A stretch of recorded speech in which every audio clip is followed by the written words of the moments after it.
দক্ষিণ দিনাজপুর জেলা প্রশাসন প্লাস্টিক দূষণ রোধ এবং পুনর্ব্যবহারে উৎসাহিত করতে অভিনব এক পদক্ষেপ নিয়েছে। জেলায় বিভিন্ন ব্লকে স্থাপন করা হয়েছে রিভার্স ভেন্ডিং মেশিন। স্বচ্ছ ভারত মিশনের আওতায় এই উদ্যোগ রাজ্যে প্রথম বলে জানিয়েছেন জেলা প্রশাসনের আধিকারিকরা। প্রাথমিক পর্যায়ে বালুরঘাট, তপন, হিলি, কুশমন্ডি এবং গঙ্গারামপুর এই 5টি ব্লকে মোট 8টি মেশিন বসানো হয়েছে। ব্যবহৃত জলের বোতল, ঠান্ডা পানীয় কিংবা তেলের প্লাস্টিক বোতল ফেলে দেওয়া যাবে এই মেশিনে।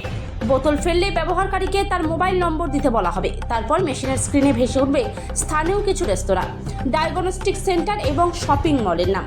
সেখান থেকে পছন্দের কোনো সংস্থাকে নির্বাচন করলে মোবাইলে আসে ডিসকাউন্ট কুপনের SMS, যা সংশ্লিষ্ট জায়গায় ব্যবহার করা যাবে। তবে কেউ চাইলে বিনামূল্যেও বোতল দান করতে পারেন। সংগ্রহ করা প্লাস্টিক পুনর্ব্যবহার করে তৈরি করা হবে নতুন পণ্য, যা পরিবেশ দূষণ হ্রাসে সহায়ক হবে।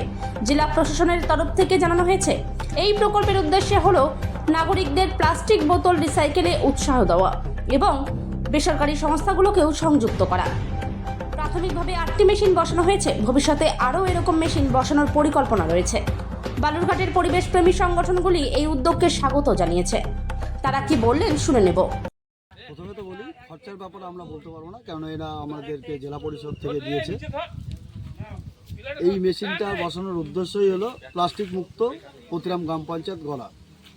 কেননা আমরা দেখি বিভিন্ন রকম প্লাস্টিক বোতল আমরা ইউজ করার পর রাস্তায় ফেলে দিয়ে চলে যাই, কিন্তু সেই বোতলগুলোকে যদি একটা জায়গায় নিয়ে এসে এই যে মেশিনটা আমরা পেয়েছি, সেই মেশিনে যদি তাকে দিয়ে ডাস্ট করা যায়, তাতে কি হবে, আমাদের ড্রেন বলুন, রাস্তাঘাট বলুন, এগুলো পরিষ্কার থাকবে। এটাই আমাদের মেন উদ্দেশ্য। কতটা কি উপকারিতা মনে হয় পরিবেশের?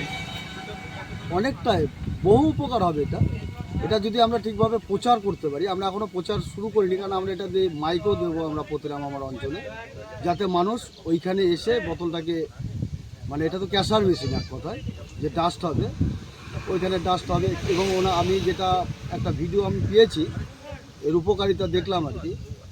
একটা পয়েন্ট ওনার মোবাইল যেই ফেলুক আর কি, মোবাইলে জেনারেট হবে, একটা পয়েন্ট বেরোবে। তাতে হয়তো আগামী দিনে ওদের যারা ফেলবে তাদের পক্ষেও লাভজনক একটা ব্যাপার আছে। হচ্ছে কি অ্যাপের মাধ্যমে কি সেটা হবে নাকি? কোনো একটা অ্যাপ আছে আর কি, আমি এখনও ডিটেলস দেখিনি। হ্যাঁ, প্রোগ্রামটা দেখতে হবে আগে, যারা ওইখানে ইনস্টল করবেন তাদের কাছ থেকে আমরা জেনে নেব ব্যাপারটা কী আছে। স্থানীয় মানুষ কি চোখে নিচ্ছে এত ভালো একটা উদ্যোগ? অবশ্যই ভালো চোখে নেবে। আপনারা, শুধু আমার কথা নয়, আমি তো আমার ভালো বলবো, সাধারণ মানুষের কাছে আপনারাও গিয়ে জিজ্ঞাসা করলে মনে হয় সাধারণ মানুষও একই কথাই বলবে। আপনি বলবেন? আমার নাম পার্থ ঘোষ, 7 নং প্রতিরাম গ্রাম পঞ্চায়েত প্রধান। যতটুকু আমরা জানি যে রাস্তাঘাটে যত প্লাস্টিক জাতীয় বোতল পড়ে থাকে, নোংরা হয়, যার জন্য মেশিনটা এখানে বসিয়েছে, যাতে এখানে সবাই ফেললে মেশিনটা প্লাস্টিকগুলো গুঁড়ো হয়ে নিতে হবে। সেই গুঁড়োটাও একটা কাজে লাগবে, রাস্তাঘাটের কাজে, এবং রাস্তাঘাটও পরিষ্কার থাকবে। যার জন্য প্রতিগ্রাম অঞ্চলের প্রধান এটা বসিয়েছে। পরিবেশের কতটা কি উপকার হবে কি মনে করছেন? পরিবেশের উপকার তো অবশ্যই হবে।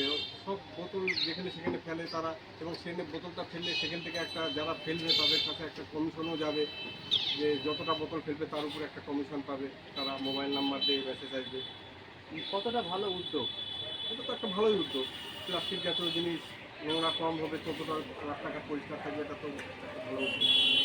Thank you. আপনার নাম? ভালো, সন্তোষ।